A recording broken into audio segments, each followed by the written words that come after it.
Boa noite para todos. Nós vamos partir agora de uma nova etapa. Vamos falar sobre sociedades personificadas. E para falar sobre sociedade personificada, nós precisamos primeiro lembrar que a personificação se dá com registro no órgão competente. Isso já foi dito lá anteriormente e é uma regra que está prevista, se não me falha a memória, no artigo 983, que fala sobre a personificação. 985 também fala sobre o início da capacidade jurídica da empresa e da sociedade. E ela se dá início justamente com o seu registro no órgão competente. Vamos lembrar que existe sociedades, há uma divisão entre sociedades simples e sociedades empresárias. Essa divisão é feita de forma que existe duas modalidades de sociedade e tem vários tipos.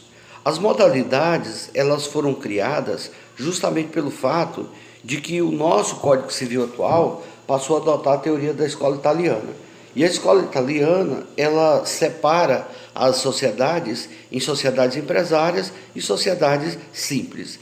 Até tem uma crítica muito grande da autora Mônica Guzmão, porque ela diz o seguinte, que a lei não exemplificou o que é a sociedade simples.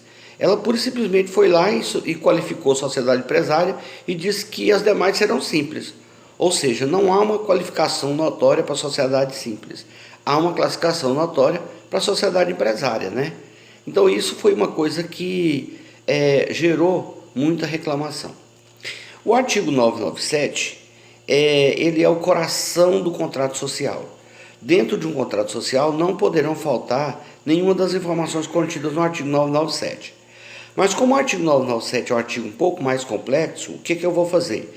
Eu vou, assim que terminar essas aulas aqui, eu vou abrir a internet e vou abrir um contrato social, um contrato de constituição de sociedade simples, e vou fazer comentários em cima do contrato, comparando com o artigo 997. Eu acho que assim vai ser mais fácil para vocês entenderem do que se eu começar a falar item por item do artigo 997. Então, daqui a pouco a gente volta no artigo 997. O artigo 998 fala sobre o prazo. O prazo é de 30 dias. Qualquer sociedade, uma vez constituída, uma vez assinado o contrato social, os sócios têm 30 dias para procurar o órgão competente.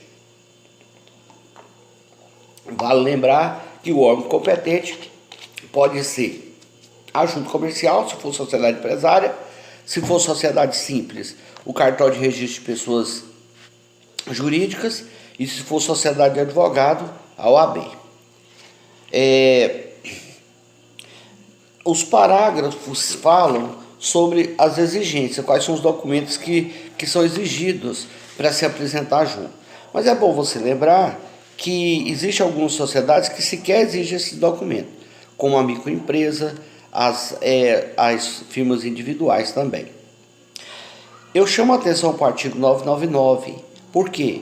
Porque o artigo 999 diz assim, que todas as informações contidas no artigo 997, para serem alteradas, dependem do consentimento unânime de todos os sócios.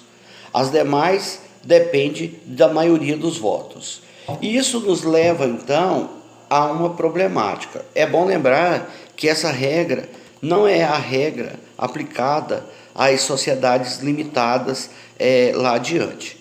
Essa regra é uma regra das sociedades simples apenas e aplicada por extensão a algumas outras sociedades. Então, na verdade, quando a gente fala que as informações contidas no artigo 997 precisam do consentimento de todos os sócios, vale lembrar, vamos usar um exemplo. Inclusive eu dei esse exemplo em sala de aula, daquela empresa que tinha um endereço e agora ela quer mudar o endereço de lugar, ela quer mudar o seu endereço. Para ela mudar o seu endereço, para ela mudar a composição dos sócios, para ela mudar a quantidade o objeto social da empresa, é preciso que haja o consentimento de todos os sócios. Então você vai para o artigo 997, observa quais são as informações que estão lá e todas as informações contidas no artigo 997 só podem ser modificadas mediante consentimento de todos os sócios. Há muitas críticas com relação a esse artigo também, né? E o parágrafo único desse artigo 999 diz que as informações serão averbadas. Eu já disse isso muito em sala de aula e vocês já sabem que as averbações só podem, qualquer tipo de alteração na empresa só podem ser suscitadas contra terceiros depois da averbação. Enquanto não houver averbação dessa modificação, que na prática é os chamados alterações de contrato, enquanto não houver o registro da alteração de contrato no órgão competente, você não pode suscitar isso contra terceiros. Basicamente é a mesma questão da compra de um imóvel. Quer dizer, você não pode, se você vende um imóvel para alguém, quem registrar primeiro é o dono. Isso por quê? Porque aquela pessoa que comprou não tem obrigação de saber que você havia vendido para outro. Se você tivesse feito a escritura, obviamente que a outra pessoa não conseguiria modificar, né? Registrar no nome dela.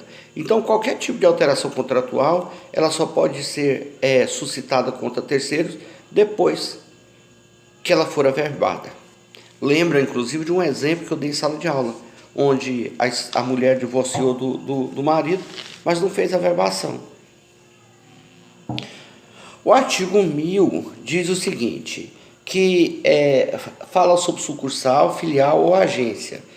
Eu já falei sobre isso lá no passado, mas vamos só recapitular bem rápido. O que é filial, o que é sucursal e o que é agência? Vale lembrar que filial é quando eu abro uma empresa, vamos supor que eu tenho a sede aqui em Barreiras. Aí eu resolvo abrir uma filial lá em Bom Jesus do Piauí. Isso significa que tudo aquilo que tem aqui na matriz, na sede, tem lá na filial. Mas com uma quantia menor, restrito. Se você precisar de uma grande quantidade, eu vou ter que pedir na sede.